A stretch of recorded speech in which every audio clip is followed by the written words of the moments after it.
tal? Bienvenidos a Diálogos desde la Frontera. Soy la periodista Rocío Galván. Diálogos desde la Frontera se edita y produce en la ciudad de Tijuana, Baja California, en las instalaciones del Colegio de la Frontera Norte. Y siempre tenemos el gusto, el privilegio de tener invitados de diversas partes del país. Hoy conversaremos con dos antropólogos que vienen de la Benemérita Universidad Autónoma de Puebla. Y bueno, para entrar en detalle, les digo que ellos son Ernesto Licona Valencia, quien tiene estudios de licenciatura y maestría en Antropología Social por la Escuela Nacional de Antropología e Historia, México, y estudios de doctorado en Ciencias Antropológicas por la Universidad Autónoma Metropolitana. Es miembro del Sistema Nacional de Investigadores, CONACYT, es profesor investigador del Colegio de Antropología Social de la Benemérita Universidad Autónoma de Puebla. También nos acompaña Alejandro García Sotelo. Él es maestro en Antropología Social del Colegio de Antropología de la Benemérita Universidad Autónoma de Puebla y actualmente doctorante en Filosofía Contemporánea, docente en la misma institución en los programas de Antropología Social y Ciencia Forense. Cuenta con participación en diversos proyectos de investigación y con ellos abordaremos un tema que pues creo que nos importa a todos, que es el espacio y la ciudad. Así es que les pido nos acompañen en esto que es Diálogos desde la Frontera.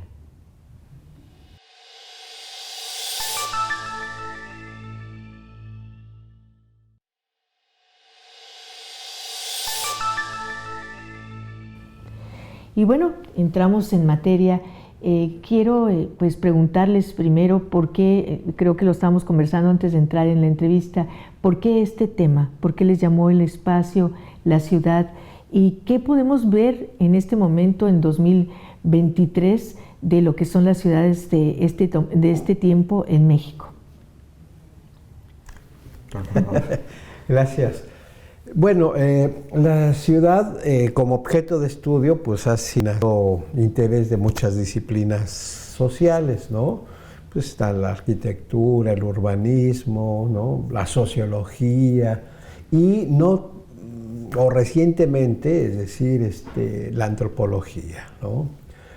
Aquí lo interesante es cómo la antropología llega a las ciudades y qué es lo que plantea para estudiar, ¿no? Desde el punto de vista antropológico, pues la vida social en las ciudades.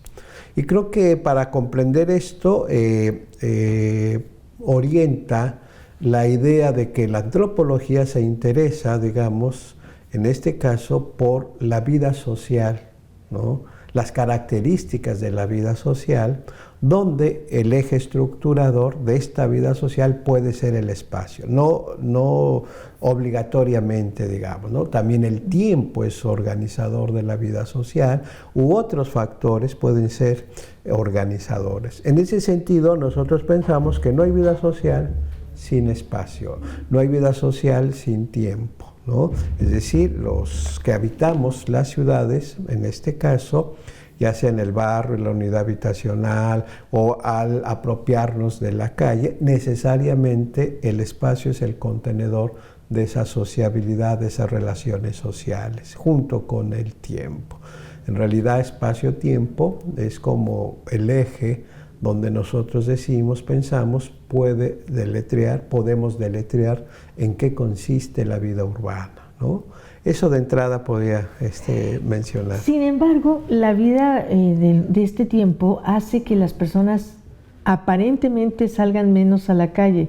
Entonces, eso que acaba de mencionar el doctor Licona de el espacio, el barrio, no sé si se desdibuja y pues la gente por lo general llega ya a su depa, a su casa, ya no está. ¿Es real esto o es algo que nos imaginamos o cómo lo podemos ubicar? Buenos días, muchas gracias por la invitación. Así como hay muchas disciplinas que se interesan por el estudio de la ciudad, también existen disciplinas que se interesan por el estudio del espacio, la física, la geometría. Sin embargo, desde una perspectiva social, desde una perspectiva antropológica, consideramos que los espacios son resultado de la acción humana, del sentido, de la significación, de la acción que las personas ejercemos en los espacios. De tal manera que los espacios no son vacíos de contenido, siempre están en un entramado de sentido, ya sea simbólico, religioso, cívico, político, como sería una marcha. Entonces, la calle, el barrio, la ciudad emerge como espacio a partir de cómo las personas caminamos, estamos, hacemos cosas o significamos la ciudad. Los espacios no es que estén vacíos porque no haya personas. Los espacios se llenan del sentido que las personas le atribuimos y fenómenos como la movilidad, fenómenos como el conflicto en el espacio público resultan de esta movilización, de este llenado de contenido que las personas hacemos en nuestra vida cotidiana. La ciudad es el resultado de la intersección de múltiples formas de habitar un espacio. Y bueno, ahorita que mencionaba las protestas y las manifestaciones, de pronto todos volteamos a ver el Zócalo de la Ciudad de México, por ejemplo, y lo ubicamos con ese rango, ¿no? O también los espectáculos musicales, ¿no? La presentación de artistas que hacen que miles de personas lleguen pero no todas las ciudades tienen esas características y bueno, justo quiero preguntarles qué pasa con ciudades como las fronteras, ¿no? Como Tijuana, por ejemplo, que nosotros no tenemos un Zócalo. Depende ahora sí que de su historia. Hay que recordar que en el país o la Mesoamérica actual, digamos, es producto o en gran medida se explica por la Mesoamérica antigua.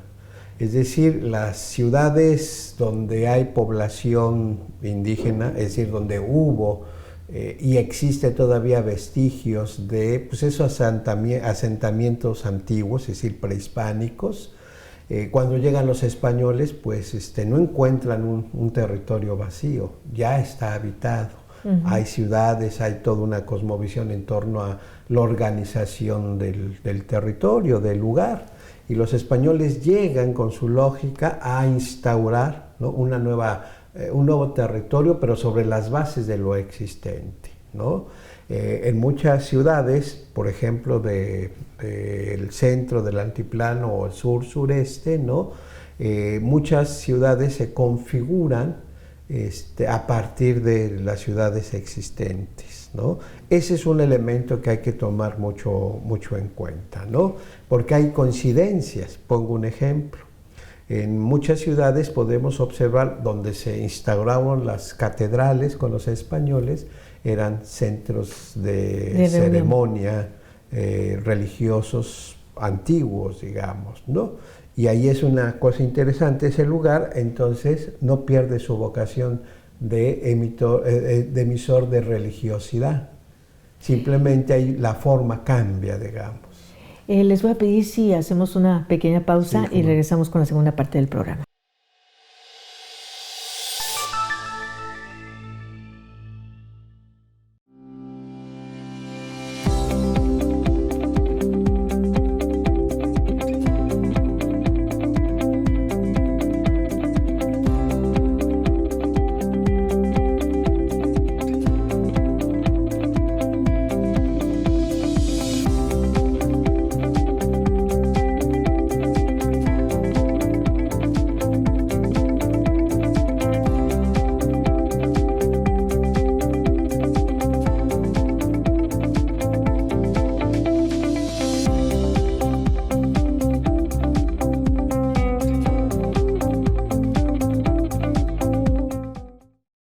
¿Ya conoces la librería del Coler?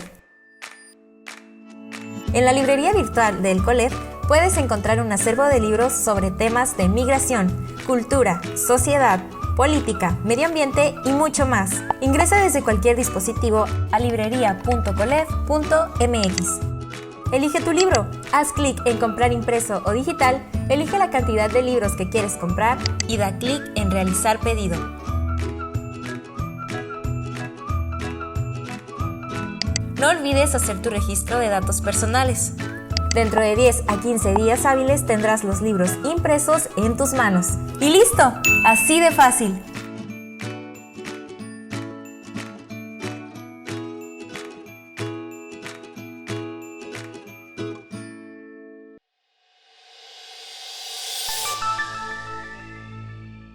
Bien, retomamos esta conversación y bueno, estaba explicando acerca de cómo sigue siendo un centro de reunión. A la fecha, también el tema de la situación de la inseguridad reconfigura estos espacios, ¿no? Entonces, en ese sentido, ¿cómo lo ubican ustedes y cómo piensan, bueno, no sé, la literatura, el cine futurista habla de ciudades pues que no nos imaginábamos hace 30 o 40 años, pero se está dando esto, ¿no? Y en ese sentido, el famoso término de la gentrificación, que hace que pues se construyan edificios y edificios y edificios, sobre todo con la demanda de la vivienda. ¿Cómo configuran ustedes como antropólogos todos estos elementos? Uno de los elementos principales que se retoman desde las perspectivas sociológicas y antropológicas para analizar las ciudades son sus formas de dinamización. El urbanismo considera que las ciudades responden a ciertas lógicas económicas, políticas. La inseguridad, por ejemplo, deriva de formas de conflicto y formas de gestión del espacio. Hay una serie de fenómenos inherentes al desarrollo urbano, procesos de fronterización, de marginalidad, lógicas que responden a dinámicas de centro y periferia. La inseguridad, la delincuencia son fenómenos inherentes a cómo los espacios se dinamizan, se fronterizan, se marginan, y también existen variables como la economía o la política. Asimismo, la gestión política hace del espacio algo dinámico. El conflicto, pero también la violencia es parte del dinamismo urbano, y que con temor a naturalizar esto en términos teóricos responde a procesos históricos. En América Latina hemos vivido procesos históricos que derivan en formas de inseguridad muy particulares que en otros centros urbanos no se presentan de esta manera. Y en ese sentido, hace poco alguien comentaba que habían vendido una ciudad o un pueblo fantasma, que a veces también se habla de estas ciudades que pues fueron prácticamente semiabandonadas. Sin embargo, en esta fusión de culturas, lo que nos hablaba Ernesto respecto a cómo se originaron nuestras ciudades con nuestros ancestros y luego lo que viene de España, entonces ahora sobre todo hablo desde la perspectiva, por ejemplo, de una frontera donde llegan ciudadanos de todo el mundo. ¿Qué pasa con todos estos espacios? ¿Cómo los visualizan? Se funden, se hibridizan, es decir, en ese sentido la ciudad es el conjunto, digamos, de diversas tradiciones culturales, lenguajes, formas de habitar, cosmovisiones, pero la ciudad como tal posibilita esa complejidad, esa fusión de distintas maneras de habitar, ¿no? De ser de la ciudad.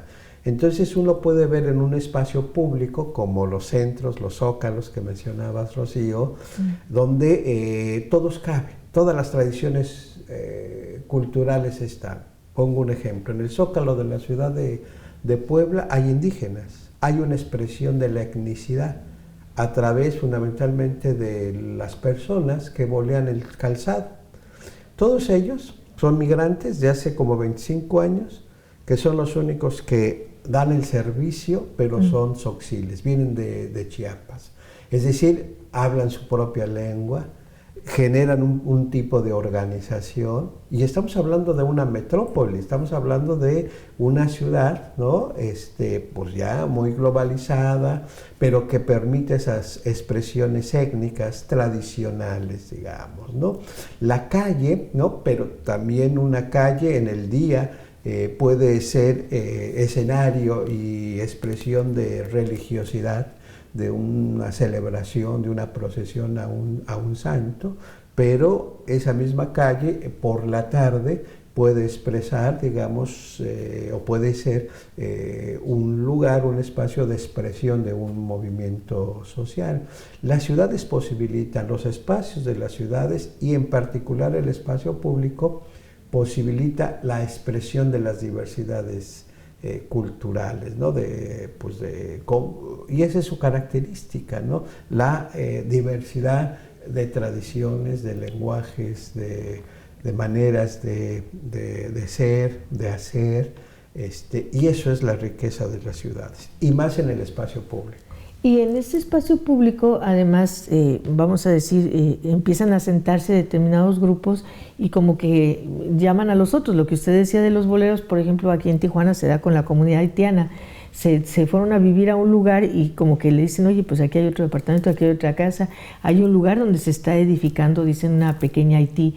En Tijuana, los barrios chinos, o sea, lo que decía usted, Ernesto, la ciudad permite que se hagan esos espacios. No sé qué quiera aportar.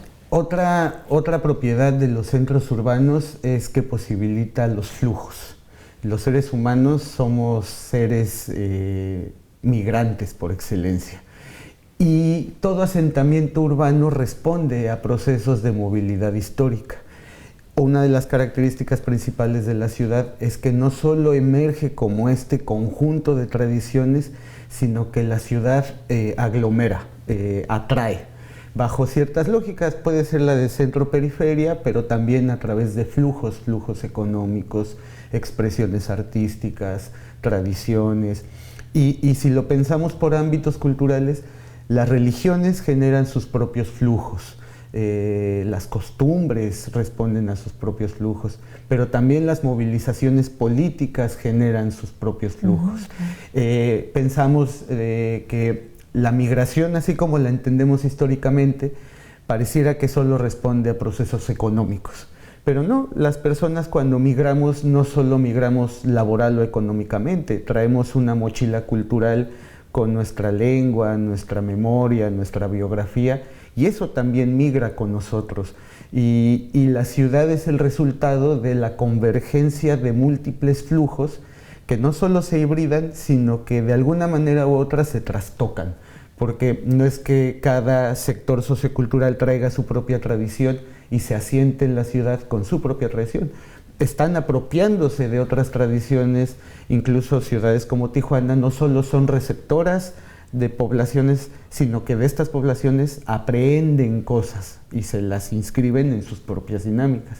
Entonces la ciudad no solo promueve esta lógica de flujos, sino que esta movilización social, pero también movilización de capitales económicos, gastronómicos, musicales, que hacen de la ciudad un complejo histórico permanente. Muy bien. Bueno, pues creo que nos quedan muy pocos segundos para irnos a nuestra siguiente pausa y regresamos pues con el tema de las conclusiones y dejaría una pregunta en el aire para los dos. Ustedes, que es objeto de estudio desde el punto de vista antropológico, ¿cómo piensan que van a ser las ciudades del futuro? O sea, con toda esta fusión de la que están hablando, ¿a qué variables se tienen que adecuar, ¿verdad?, los ciudadanos del futuro, y cómo conservar todo esto que es nuestra propia historia, ¿no? Nuestros propios, ahorita que dijo de gastronomía, todo esto, ¿no? En fin, vamos a hacer una pausa, regresamos con la tercera parte de hoy en Diálogos desde la Frontera.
Bien, retomamos la conversación. Dejé una pregunta en el aire, no sé qué quieran contestar. Pues aquí nosotros cuestionamos mucho un tipo de urbanismo anglosajón, donde afirman que por los procesos de globalización, las ciudades o la vida urbana tiende a cambiar o a desaparecer incluso, ¿no? Nosotros decimos, y a recluirse los espacios privados, ¿no? Y el espacio público pues como que se va vaciando, ¿no? Incluso en la etapa de la pandemia, muchos urbanistas decían eso, que el espacio público se acabó. El espacio público es la esencia de las ciudades. Nosotros por la experiencia, porque conocemos las ciudades mexicanas, incluso las de frontera, yo digo, decimos que la vida social en el espacio público permanece. Obviamente va adquiriendo, según la época, distintas características, ¿no? Yo pienso que las ciudades, ¿no? Los lugares, el espacio público y sus lugares son el elemento fundamental de la definición de la vida urbana. Esas se reconfiguran, no desaparecen. Hay elementos que se van incorporando, por ejemplo, la tecnología, ¿no? Necesariamente la tecnología se va a ir o se está incorporando pues en los espacios públicos de las ciudades.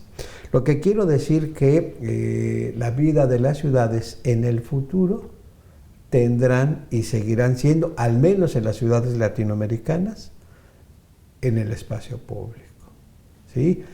Quizás el espacio privado va teniendo importancia, la vida que se hace en el espacio privado, incluso por generaciones, pero eso no define la vida de la ciudad. O ahora se podría decir, sí, pero lo que está estructurando la vida urbana o lo que es el urbanismo es en el espacio público y eso permanece. Los zócalos o las calles, las esquinas, los lugares emblemáticos, ¿no? Es ahí donde podemos observar o caracterizar la vida social de las ciudades. Y eso permanece. Esa vocación permanece. Y es quizás por eso que cuando hay algún evento y la gente sale a la calle, tanto que sea cultural o vamos a decir, por ejemplo, aquí tenemos un festival de ópera en la calle, la gente se ve feliz, o sea, porque es como recuperar algo que en determinado momento piensa que se perdió. Sí, también otra tendencia del urbanismo anglosajón es esta diatriba entre la modernidad y lo tradicional. Y se parte de este falso entendido de que con la globalización la dimensión tradicional de las ciudades está pereciendo. Y nada más equivocado que ello en términos de cómo, al menos en los urbanismos locales en América Latina, la tradición emerge incluso como una dimensión no solo de resistencia, sino que caracteriza nuestros urbanismos. Estoy pensando en el Día de Muertos. El Día de Muertos yo lo veo cada vez más potente y en términos de la globalización cada vez más global. Entonces es falso que la tradición se disipe a partir de la modernidad. Al contrario, emerge de otras maneras, de otras magnitudes, en otras intensidades. Y el espacio público no solo lo refleja, sino que pienso que en el futuro las ciudades latinoamericanas, como estrategia también ante la modernidad, pienso que cada vez más hay una tendencia a recuperar elementos de la tradición. Lo veo mucho con el arte mural, las expresiones gráficas en la ciudad, que buscan, apelan a esa dimensión tradicional de los pueblos originarios o del barrio por sí mismo, como algo latente propio de nuestras ciudades contemporáneas. Entonces, algo que a mí me resulta muy interesante en el urbanismo latinoamericano es que en esta diatriba entre lo global y lo tradicional, parece que lo tradicional emerge como un horizonte de sentido para nuestras ciudades, cuando pareciera que históricamente es lo contrario, ¿no? Que la modernidad, la tecnología desdibuja toda expresión étnica, toda expresión local. No, al contrario, cada vez nos vemos más con la tendencia a retomar estas lógicas para generar un sentido colectivo, como serían las verbenas, los carnavales, las costumbres. Sí, es por así decirlo un blindaje. De alguna manera. Digo, bueno, guardadas las proporciones. Sí, pero también es una concepción, pensar, retomando lo que dice David, que el urbanismo destruye todo, ¿no? Que la urbanización tiende a destruir, pero es una manera de pensar de ese urbanismo anglosajón, y no es cierto. La urbanización no desaparece, no destruye, más bien hay un proceso de adaptación. Puede ser blindaje, puede ser de resistencia. Nosotros preferimos hablar de configuración, es decir, la cultura se está transformando, las expresiones culturales se van transformando, y ese es un proceso de configuración permanentemente. En esa configuración permanecen elementos muy antiguos, muy tradicionales, podríamos decir, de una tradición cultural, pero se incorporan nuevos elementos. En el lenguaje es clarísimo eso, en prácticas religiosas es clarísimo eso, en las nuevas expresiones culturales, invenciones como lo que estaba señalando el Día de Muertos en las ciudades, la famosa Catrina o catrinización, podríamos decir, del Día de Muertos en las ciudades, realmente es una nueva tradición, es una invención nueva, y esa va a seguir. Y es tan fuerte que hasta otras culturas la admiran y la adoptan, ¿no? Como nos pasa aquí con Estados Unidos, ¿no? La caracterización más común a últimas fechas es precisamente la Catrina y el Catrín. Claro. Pues nos queda poco tiempo. Les agradecemos en la medida de todo lo posible que hayan estado con nosotros y nos hayan compartido su conocimiento. ¿Dónde podemos pues tener sus materiales, los objetos de sus investigaciones? ¿Cómo podemos consultarlos? Bueno, tenemos una página se llama Ethnograph, sí, ¿verdad? Ethnograph.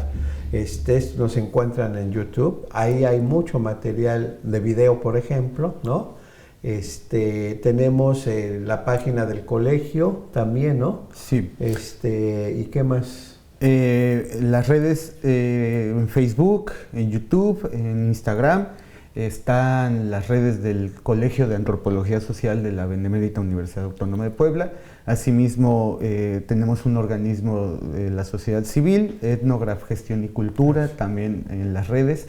Y publicaciones, tenemos todo un trabajo editorial, tanto libros como artículos en distintas revistas, en distintos compilados. Entonces podría consultarse eso en de la Universidad Autónoma de Puebla.